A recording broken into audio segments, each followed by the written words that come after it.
Hello bachcho, let's read the question first. The question reads, in a famous experiment, Weismann cut off tails of a newborn mice generation after generation. At the end of the experiment, tails of the mice neither disappeared nor shortened. This experiment, यहाँ पे बच्चों हमें क्या बताया गया है? यहाँ हमें वीसमैन का आपका जो एक्सपेरिमेंट था वो बताया गया है और पूछ रहे हैं आपको ये जो एक्सपेरिमेंट है वो इन चारों में से क्या सपोर्ट कर रहा है या क्या नहीं सपोर्ट कर रहा। तो यहाँ जो बच्चों हम रिवाइज करेंगे वो की कंसेप्ट में सबसे पहले हम रिवाइज करेंगे वीसमैन के एक्सपेरिमेंट को कि वीसमैन का एक्सपेरिमेंट क्या था और वो एक्चुअल एक्सपेरिमेंट क्यों परफॉर्म किया गया था। तो यहाँ अगर आप इस फिगर को ऑब्जर्व करोगे बच्चों तो ये क्या है, आपका वीसमैन का एक्सपेरिमेंट है। वीसमैन ने क्या किया था, आपके जो पेरेंट्स लिए थे इनिशियली उनके पास टेल थी तो इस यहाँ से इनको क्या कर दिया था, कट कर दिया था। Tail was cut. तो द पेरेंट्स उन्होंने जो लिए, ये पेरेंट्स कैसे लिए उन्होंने, ये पेरेंट्स उन्होंने लिए टेललेस पेरेंट्स लिए और क्या किया, इस एक्सपेरिमेंट को बार बारी रिपीट किया। और हर बार जो भी उनके पास प्रोजेनी आती थी बच्चों, वो प्रोजेनी कैसी होती थी, वो प्रोजेनी होती थी विद टेल, इनके पास टेल प्रेजेंट होती थी।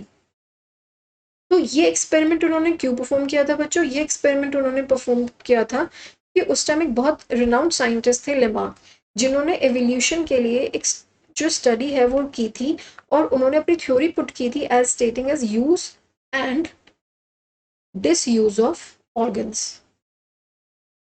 इस थ्योरी के अकॉर्डिंग वो ये कहते हैं बच्चों के एवोल्यूशन में जब एक स्पीशीज ओल्ड से नए में कन्वर्ट हो रही होती है तो उसका कारण होता है कि या तो वो किसी पर्टिकुलर ऑर्गन का यूज ज्यादा कर देती है या किसी ऑर्गन का यूज कम करने लगती है, जिसकी वजह से उनके अंदर चेंजेस आते हैं और वो एक नई स्पीशीज में कन्वर्ट हो जाती है। बट वीसमैन जो थे वो इनसे बहुत डिससेटिस्फाइड थे इनकी स्टेटमेंट थे से, और वो क्या करना चाहते थे, इसे एक्सपेरिमेंटली डिस्प्रूव करना चाहते थे। वो इसे एक्सपेरिमेंटली साबित करना चाहते थे कि जो लेमार्क हैं वो गलत स्टेट कर रहे हैं कि किसी ऑर्गन का यूज या डिसयूज एवोल्यूशन का कारण बन सकता है। जो उन्होंने यहाँ पे टेललेस माइस के पेरेंट्स लेके जो प्रोजेनी थी ये दिखाया कि वो विद टेल आ रही है, तो इन्होंने यहाँ पे पूरी लाइफ अपने टेल को यूज नहीं किया, बट स्टिल प्रोजेनी के पास क्या आ रही थी, टेल आ रही थी, बार बार आ रही थी, इसीलिए उन्होंने रिपीट किया था इसको इन ऑर्डर टू शो कि यहाँ पे यूज या डिसयूज का एवोल्यूशन से कोई रिलेशन नहीं है। तो अब हम अपने क्वेश्चन पे वापस आते हैं बच्चों और वन बाय वन स्टेटमेंट को रीड करते हैं और देखते हैं कि कौन सी स्टेटमेंट इस पर्टिकुलर एक्सपेरिमेंट को सपोर्ट कर रही है। फर्स्ट ऑप्शन कहता है supported Darwin's theory of natural selection. ऐसा नहीं है बच्चों, जो वीसमैन थे उनका टारगेट ये था कि जो लेमार्क ने अपना यूज एंड डिसयूज का स्टेटमेंट दिया है उसको डिस्प्रूव करना, तो ये ऑप्शन गलत हो जाता है। Proved that tail is an essential organ of the vertebrates, ये एक्सपेरिमेंट इसके लिए परफॉर्म नहीं किया गया था, तो ये स्टेटमेंट भी आपकी इनकरेक्ट हो जाती है। Third, disprove de Vries mutation theory, mutation word का वीजमैन ने अपनी थ्योरी में इस्तेमाल नहीं किया था, तो इसीलिए ये स्टेटमेंट भी जो हो जाती है इनकरेक्ट हो जाती है।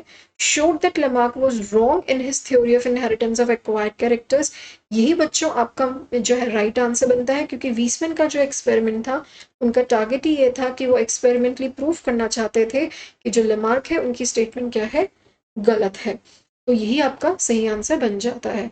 So the final answer for the given option will question will be option number 4. Showed that Lamarck was wrong in his theory of inheritance of acquired characters.